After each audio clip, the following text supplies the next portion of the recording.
I a Berga, últim dia de Patum amb totes les comparses i la plaça plena de gom a gom. Aquesta nit la festa acabarà amb un dels moments més especials, el Salt de Plens, una tradició que se celebra des de fa més de 500 anys i que des de 2005 forma part del patrimoni immaterial de la humanitat. Un cop més, els turcs i cavallers, les masses, els nans i els gegants han fet ballar a tota la plaça. Les fites han portat de corcoll els visitants, escopint-los foc i perseguint-los.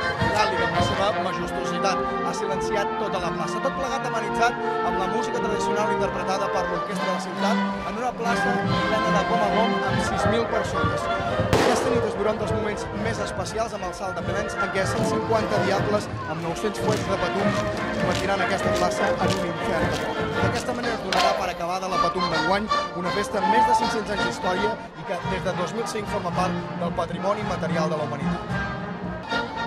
La Patum, una mica el fil argumental de tot plegat, no? Seria la lluita entre el bé i el mal, d'una banda entre àngels i dimonis, és a dir, una lluita celestial, i de l'altra el bé i el mal, per dir-ho així, terrenal, no? Entre moros i cristians.